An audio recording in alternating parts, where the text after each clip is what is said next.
For now to Pakistan, where the Punjab Provincial Assembly has unanimously passed a resolution against blasphemous content on social media, asking the government to bring in a new law or improve the existing regulations to sternly punish the violators. The resolution recommends the setting up of a Saudi Arabia-like central screening or filtration system to intercept blasphemous material on social media.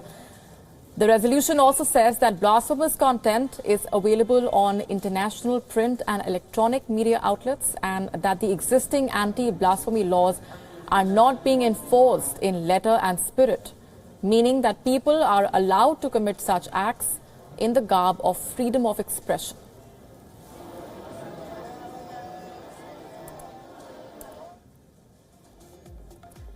Blasphemy is an extremely sensitive issue in Pakistan, with many people being killed for merely speaking out against the law. The most prominent being the case of Salman Taseer, who, remember, was targeted while he was the governor of Punjab for seeking pardon for Asia Bibi, a Christian woman who was sentenced to death for blasphemy. Asia Bibi was later freed by the Pakistani courts. And joining us this minute is our Pakistan Bureau Chief Anas Malik, live from Islamabad. Anas, tell us more about what the resolution actually entails and what has been discussed along those lines.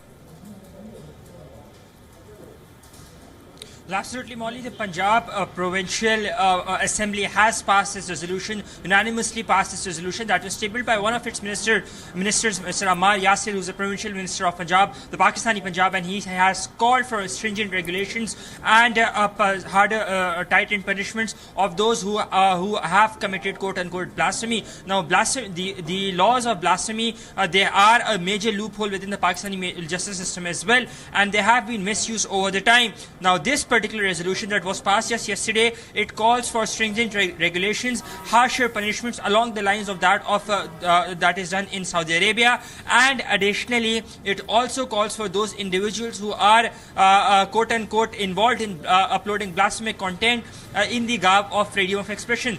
That is something that is widely debatable, because that is a violation of Article 19 of the Pakistani Constitution, that basically guarantees freedom of speech and freedom of expression as well to all the individuals. We have seen that the blasphemy law has been misused in Pakistan over the time, be in the case of Salman Taseer, where he had disagreed with this law and called it a black law as well. As a reference, he was murdered by one of his own guards, Mumtaz Qadri, who was later hanged, but he was glorified. We have seen in the case of Asia Bibi, latest case is Junaid Hafiz, and then why forget the case of Mashal Khan, the student of Abdul Wali Khan University, who was lynched to death by his fellow classmates on false charges of blasphemy, that he posted blasphemic content on his social media. Now, if at all the central government would be in a fix, because remember, the Punjab province is ruled by the PTI itself, so bringing this sort of a resolution, it does raise alarm bells. Whether or not the central government is to adopt this resolution or consider this resolution remains to be seen. It is yet to be seen, but definitely this would raise a lot of alarm bells within the Pakistani administration, because a provincial assembly, that too, which is the biggest province in Pakistan by virtue of population, by virtue of revenue, and by the fact that it is being ruled by the party in center as well, it has called for this resolution. So definitely it would be raising a lot of alarm bells. Something that is to be seen, whether that the central government would be adopting to it or not, that is yet to be seen. Yes, Molly. That is yet to be seen. It's already been called a Saudi Arabia-like screening. We're going to leave it there for the moment. Anas Malik, appreciate those details and inputs coming in.